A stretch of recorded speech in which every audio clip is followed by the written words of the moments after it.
ঢাকাতে মনের মতো ফুচকা খেতে হলে হয় নিউ মার্কেট না হয় তালতলা মার্কেট যাওয়া লাগতো, কিন্তু ঈদে গ্রামে এসেছি আম্মুর বাড়িতে, এখন তো ফুচকা খাওয়া লাগবে। আমাদের গ্রামে নদীর ব্রিজের কাজ চলতেছে, ওইখানে আবার একটা ফুচকার দোকান হয়েছে। এটা ইদ্রিস ভাইয়ের ফুচকার দোকান। গিয়েই বললাম, ইদ্রিস ভাই ফুচকা বানান তো যেই বলা সেই কাজ। আমি গেলে ইদ্রিস ভাই আমার জন্য স্পেশাল ভাবে ফুচকা বানায় সব সময়। একটা বোলের মধ্যে কতগুলো ঘুমনি নিয়ে তার মধ্যে আস্তে আস্তে মশলাগুলো মিক্সড করতেছে, বিট লবণ, তারপরে মরিচের গুঁড়া, ভাজা জিরার গুঁড়া, ধনিয়ার গুঁড়া, আরো কিছু ইদ্রিস ভাইয়ের স্পেশাল কিছু সিক্রেট মশলা আছে, ওগুলা মিক্স করলো। এরপরে কাঁচা পেঁয়াজ, মরিচ, ধনিয়া পাতা দিয়ে, শসা দিয়ে এমন ঘোটা মারছে, সবগুলো মশলা যেন ঘুমনির সাথে মিশে যায়, তাই জন্য ইচ্ছা মতো গোটা গোটা গোটা করতেছে। এরপরে আস্তে আস্তে ফুচকার মধ্যে ঘুমনিগুলো দিয়ে দিচ্ছে। এগুলো কিন্তু তার নিজের হাতে বানানো ফুচকা। ভিডিও করতেছি আর বলতেছিলাম, ইদ্রিস ভাই তাড়াতাড়ি বানান, আমার তো লোল পড়ে যাচ্ছে। তারপরে তিনি তাড়াতাড়ি করে 4 প্লেট ফুচকা বানিয়ে দিল আমাদের জন্য। ওনার দোকানে এমনিতেই সবসময় ভিড় লেগে থাকে, কিন্তু এখন যেহেতু ঈদের টাইম আরো বেশি ভিড় ছিল, তো আগে আমাদের বানিয়ে দিল।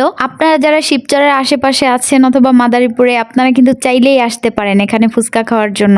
এরপরে ট্রাই করার পালা। আমি আমার ছোট ভাইকে দিয়ে ফুচকা রিভিউ করাবো, কারণ আমার কাছে তো অলওয়েজ মজা লাগে। তো ওরে বললাম যে অনেস্ট রিভিউ দিবি। ও খেয়ে বলতেছে, হ্যাঁ আপু অনেক মজা হয়েছে। দোকানের পিছনের দৃশ্যটা দেখেন, এরকম একটা পরিবেশে দাঁড়িয়ে দাঁড়িয়ে ফুচকা খাওয়ার মজাটা যে কি। তো ভয়েস দিতে দিতে আবার খাইতে ইচ্ছা করতেছে। এখন আমি ভয়েসটা দিয়ে আবার গিয়ে খাবো। ভালো থাকবেন, আল্লাহ হাফেজ।